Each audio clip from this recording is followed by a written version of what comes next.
जान्हवी खूप फेक का करते का ती खरंच तशी आहे मला माहीत नाही. मी तिला फार पर्सनली ओळखत नाही. पण ती कॉन्टेंटसाठी किंवा उगाच डॉमिनेटिंग मी कशी स्ट्रॉंग आहे हे दाखवण्यासाठी खूप घाणेरड्या लेवलला जाऊन तिची भाषा खूप चुकते. ती खूप चुकीचं बोलते वर्षाताईंना, आर्याला, सगळ्यांनाच ॲक्च्युली. ती कोणाला त्यासाठी हे नाही करत. माझ्याशी त्यातल्या त्यात ती बरी वागायची, कारण मी तिला मी कोणालाच काही फार बोलायचे नाही. पण हां, जान्हवी आहे जी मला खूप अति करते असं वाटतं.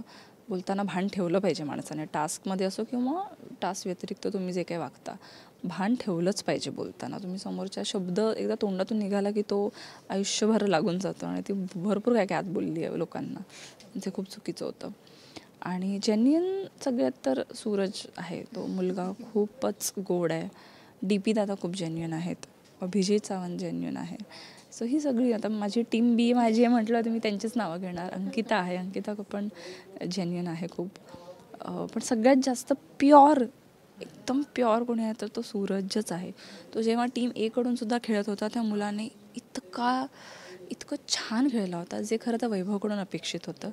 ते जर तिथे वैभवने केलं असतं ना, तो गेम चेंजर बनला असता आणि तो लोकांच्या मनात त्याने घर केलं असतं. पण त्या संधीचं सोनं नाही केलं, माती केली त्याने त्या संधीची आणि दाखवून दिलं की तो काय आहे.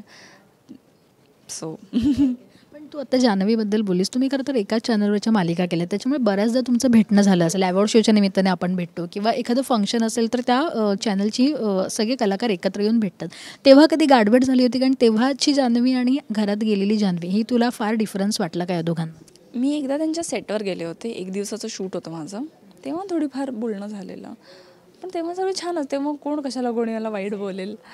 त्यामुळे मी पर्सनली फार नाही तिला ओळखत. आम्ही एकमेकांना बघून ओळखत होतो की ओके, ही जान्हवी किल्लेकर आहे, ही योगिता चव्हाण आहे. तीसुद्धा मला फार पर्सनली नव्हती ओळखत. तर पर्सनली नव्हती ओळखत मी तिला. पण आत गेल्यावर मला झालं की बापरे, ही अशी आहे, खरंच अशी आहे का, ही गेमसाठी करते. ती कधी कधी बोलते गेमसाठी करावं लागतं गं, असं ती एकदमदा बोलली आहे. पण तुम्ही गेमसाठी एवढं खोटं वागू शकता? कुठेतरी आत तुमच्यात ते तसं असलं पाहिजे ना, तर तुम्ही असे वागाल.